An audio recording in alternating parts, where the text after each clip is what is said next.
കേരളത്തെ ലഹരിയിലാഴ്ത്തുന്നതിന്റെ പിന്നിൽ ആഗോള ഭീകരവാദ പ്രസ്ഥാനങ്ങൾക്കും തീവ്രവാദ സംഘടനകൾക്കും പങ്കുള്ളതായി സംശയിക്കുന്നുവെന്നും ഇവർക്കെതിരെ അന്വേഷണം നടത്തി സത്വര നടപടികളെടുക്കാനുള്ള ആർജവമാണ് കേന്ദ്ര സംസ്ഥാന ഭരണ സംവിധാനങ്ങൾ കാണിക്കേണ്ടതെന്നും Catholic Bishops Conference of India laity council secretary chevalier advocate V C. Sebastian ലഹരിയുടെ മറവിൽ നടക്കുന്ന അതിക്രൂരമായ അനിഷ്ട സംഭവങ്ങളിൽ സ്കൂൾ കോളേജ് വിദ്യാർത്ഥികൾ ഉൾക്കൊള്ളുന്ന പുതുതലമുറയെ മാത്രം പഴിചാരി ഒളിച്ചോടുന്നതിൽ അർത്ഥമില്ല.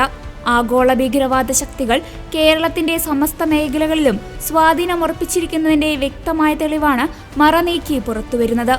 ഒരു തലമുറയെ ഒന്നാകി നശിപ്പിച്ച് സംസ്ഥാനത്ത് അരാജകത്വം സൃഷ്ടിക്കുവാൻ ശ്രമിക്കുന്ന ദുഷ്ടശക്തികളെയാണ് സമൂഹം തിരിച്ചറിയേണ്ടതും അധികാരികൾ കണ്ടെത്തേണ്ടതും.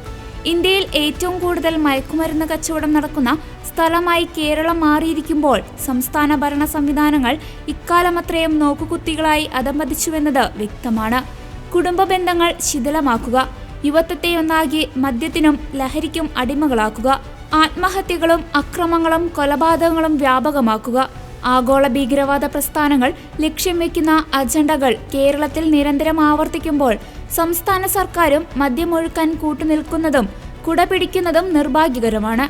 വിദ്യാർത്ഥികളുടെ ജീവനും ജീവിതത്തിനും സംരക്ഷണവും പ്രതീക്ഷയുമേകാതെ സർക്കാർ കെട്ടിഘോഷിക്കുന്ന വിദ്യാഭ്യാസ പരിഷ്കാരങ്ങൾ കേരളത്തിൽ ലക്ഷ്യം കാണില്ല.